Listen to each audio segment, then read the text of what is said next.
Hi friends, मैं परिंदर खाली। Friends, आज की हमारी गेम सेंट लुइस क्लब में जो चल रहा है टूर्नामेंट है उसके 9th राउंड की है। यहाँ रमेश बाबू प्रज्ञानंद का मुकाबला हिकारू नाकामुरा से था।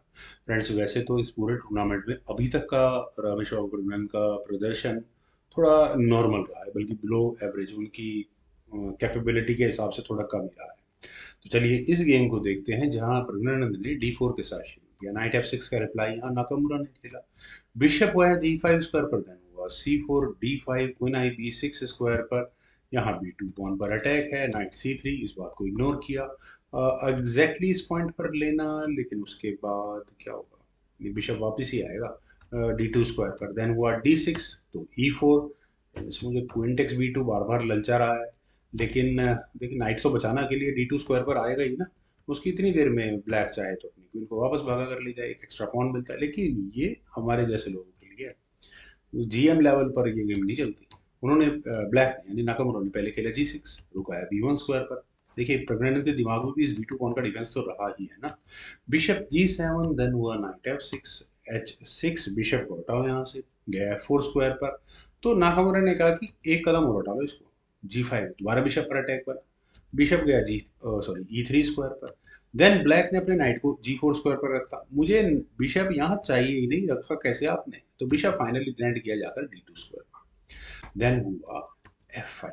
फ्रेंड्स, F5 ना हो करके ब्लैक अपने नाइट को डेवलप कर सकता था, लेकिन प्रॉब्लम ये है कि जिस तरह का कंस्ट्रक्चर यहाँ वाइट फिलहाल क्रिएट कर चुका है, तो पीसेस को डेवलप करने में प्रॉब्लम होगी ब्लैक को।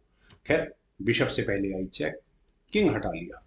मेरे ख्याल से बिशप बीच में लग जाता, वो भी एक ऑप्शन थी, लेकिन कोई नहीं, किंग हटा है। क्वीन आई E2 स्क्वायर पर और बिशप पर चलिए डिफेंस है। F4 खेला गया, then H4। Friends, H4 move मुझे ठीक लग रहा है बिल्कुल। दो A6, बिशप पर अटैक बना, हो गया D3 स्क्वायर पर। देन हुआ रुक G8। रुक G8 किस लिए? क्योंकि G5 स्क्वायर पर देखिए आने वाले समय में प्रॉब्लम्स तो क्लियरली है, पर रुक के लिए भी रास्ता खुलता है। देखिए ब्लैक की प्रॉब्लम है कि वो काफ़ी थोड़ी क्रैम्प्ड पोजीशन में, उसके पीसेस अभी तक मेरी नज़र में डेवलप हुए नहीं है। नाइट आप डेवलप कर सकते हो, ये भी एक ऑप्शन है, लेकिन H टेक्स G5 और G5 को लिया नहीं जा सकता, क्योंकि आप यहाँ कम से कम इस मूव को एटलीस्ट देख ही सकते हैं। B4 खेला गया। देन हुआ फ्रेंड्स C4। मैं यहाँ जरा एक मूव पहले चलना चाहूंगा। जब ये B4 खेला गया, C टेक्स B4 में क्या प्रॉब्लम है? ज़्यादा से ज़्यादा नाइट पर अटैक हो तो नाइट हटाना पड़ता, और नाइट हटने के बाद मेरे ख्याल से वाइट एक अच्छी खासी स्क्वीज्ड अप पोजीशन में खेल रहा होता, पीसेस बाकी में मूव करना उसे प्रॉब्लम वाला काम होता उसके लिए।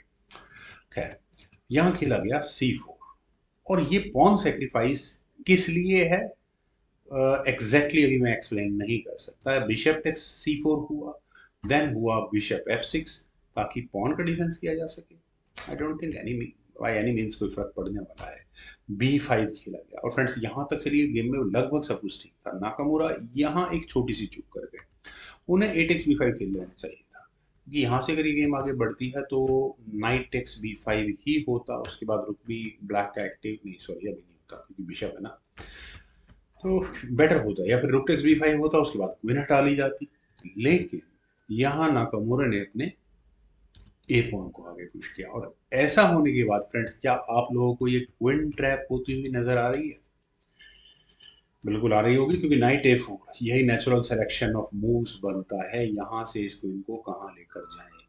कोई स्क्वायर अवेलेबल नहीं है। आई थिंक A7 या C7, इन दो को ऑप्ट कर लेते हैं। क्वीन C7 स्क्वायर पर जो लोग सोच रहे हैं कि जा सकती है, तो उसके लिए यहाँ बी पॉन आगे पुश होगा। अब ये क्वीन कहाँ जाती हुई ना आपको नजर आएगी, सिर्फ और सिर्फ D7 स्क्वायर पर। देन होगा बिशप B5, और क्वीन पर अटैक बनेगा। क्वीन पर अटैक अगर बचाना है तो नाइट सेक्रीफाइस करो, फिर दोबारा कुछ इस तरह के इश्यूज आकर खड़े हो जाएंगे। तो यहाँ इस पॉइंट पर डिसाइड किया नाकामुरा ने कि यार मटेरियल तो मेरा फिर भी नहीं बचता, फिर भी नहीं बचता, क्वीन टेक्स F2 चेक कर देता हूँ। Queen takes F2, knight takes F2, king takes F2, और ऐसा करने के बाद यहाँ प्रज्ञानंद एक नाइट अप हो चुके हैं, पॉन उन्होंने दिया है यहाँ पर। नाइट D7, देन हुआ G4 B6, तो बिशप आया D3 स्क्वायर पर। किंग C7, देन फाइनली सी पॉन को आगे पुश किया गया, और किंग की सेफ्टी B7 स्क्वायर पर करी जानी चाहिए थी। नाइट भी डेवलप हो सकता था, लेकिन यहाँ खेला गया नाइट F8। नाइट F8 से इस नाइट के रास्ते कहाँ खुलते हैं वो भी देखते हैं। E5 फ्रेंड्स, मैं यहाँ प्रज्ञानंद के इस मूव की दाद देना चाहूँगा। अगर आप यहाँ देखें स्पेशली इस मूव, पॉन्स पूरी तरह से इंटरलॉक है। अब सामने वाले की गेम में एक डेंट डालना है, किस तरह से डालें? पॉन सेक्रीफाइस है E5 स्क्वायर पर। देखिए दो ऑप्शंस हैं, बिशप टेक्स E5, ये गेम में नहीं खेली थी। अगर ये खेली भी जाती तो नाइट टेक्स E5 हो जाता, उसके बाद होता डी टेक्स E5, देन हो जाता रुक H6, और यहाँ प्रेशर बनना शुरू हो चुका होता इस सॉरी B6 स्क्वायर वाले पॉन पर, और उसके बाद यहाँ सी पॉन आगे पुश होता। मतलब एक बहुत अच्छा एडवांटेज यहाँ पर मेरी नज़र में डेफिनेटली वाइट को मिलना शुरू हो जाता। खैर, यहाँ खेला गया D takes E5। D takes E5 होने के बाद सी पॉन आगे पुश होगा ही होगा, जैसे भी मैंने थोड़ी देर पहले बताया था। और सी पॉन आगे पुश होने के बाद फ्रेंड्स आगे अब रास्ता खुलता हुआ नजर आता है ना। यहाँ आपको लग गया नाइट D7, और नाइट D7 होने के बाद हुआ सी टेक्स B6 विद चेक। और अब क्या करें? देखिए पॉन आगे, अब नाइट आ चुका तो नाइट टेक्स B6 ही करो। फ्रेंड्स यहाँ इस पॉइंट पर, इससे पहले यहाँ इस नाइट को लिया जाए, यहाँ पर खेला जा सकता है D6 चेक। ये बहुत इंटरेस्टिंग ऑप्शन है, और ऐसा करने के बाद आप नाइट को कम से कम अनडिफेंडेड कराने की कोशिश कर सकते हो, क्योंकि अगर यहाँ से गेम आगे बढ़ती है तो डी टेक्स, वो सॉरी ई टेक D6 हो जाएगा, और उसके बाद रुक से आएगी चेक, और किंग को कहाँ जाना पड़ेगा? B7 स्क्वायर पर जाना पड़ेगा। देखिए नाइट अभी भी खतरे में, नाइट का खतरा खत्म नहीं हुआ। Knight takes B6, king takes B6 होने के बाद आएगा रुक C6 चेक। अब किंग को जाना पड़ेगा 7th रैंक में, और इसके बाद खेला जा सकता है रुक H7 चेक। और फ्रेंड्स यहाँ अब मेरे ख्याल से क्या करें? चलिए रुक बीच में लगा देते हैं। रुक टेक्स D7 चेक के साथ, बिशप टेक्स B7, फिर रुक की चेक के साथ आपका बिशप निपट गए यहाँ पर। किंग B6 स्क्वायर पर जाएगा, रुक टेक्स D7, फिर क्या बिशप टेक्स D4। इससे ज़्यादा क्या होगा? हाँ, चार कनेक्टेड पासर्स की जो भीड़ है ना ये रहेगी, लेकिन इतना आसान नहीं होती। पॉन तो वैसे भी अगले मूव में आने वाला है। वेल फ्रेंड्स, चलते हैं गेम पर। ये तो एक वेरिएशन था जो खेला जा सकता था, लेकिन इससे ज़्यादा डेंजरस वेरिएशन यहाँ प्रज्ञानंद ने खेला। उन्होंने यहाँ खेला रुक C1 चेक। यार मैं सोच रहा था दूसरे रुक से चेक आएगी। हाँ, रुक C1 चेक, किंग गया B7 स्क्वायर पर, knight takes B6, king takes B6, रुक C6 चेक। लगभग वही सारा गेम जो अभी खेला गया था वो यहाँ पर आ चुका है, और किंग यहाँ से गया B7 स्क्वायर पर। बस अनफॉर्चुनेटली यहाँ पर वाइट का रुक अब 7th रैंक में जाने के लिए अवेलेबल नहीं है, लेकिन डी पॉन आगे पुश किया जा सकता है। फ्रेंड्स ये मूव है, लेकिन फिर भी मेरा मानना है कि नाकामुरा जिस गेम को यहाँ मिस कर गए वो शायद बिशप टेक्स G4 था। दोनों रुक्स यहाँ पर कनेक्टेड हो जाते हैं, सबसे पहली बात तो ये। दूसरा, बिशप भी एक्टिव होता है इसके बाद, डी टेक्स C7 जैसा मूव कर भी। फ्रेंड्स यहाँ इस पॉइंट पर गेम इस तरह से फंस चुकी है कि आप इस पासर को, मतलब पॉन को अगर लेने के चक्कर में जाते हैं, बिशप से लेते हैं, तो उसके बाद नाइट क्या जलवा दिखाएगा? नाइट यहाँ इस पॉन को एलिमिनेट कर देगा, और बिशप पर भी अटैक बनेगा।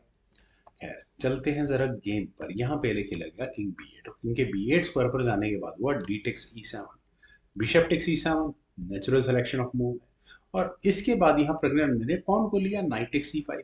नाइट टेक्स E5 एक अच्छा मूव तो है, लेकिन देखते हैं क्या हुआ। यहाँ रुक आया D8 स्क्वायर पर, और आप नाइट को नहीं हटा सकते थोड़ी देर के लिए, ये भी ठीक है। किंग E2, दोनों पर डिफेंस हो चुका है। और फ्रेंड्स यहाँ इस पॉइंट पर रुक D5 की ऑप्शन को चुना गया।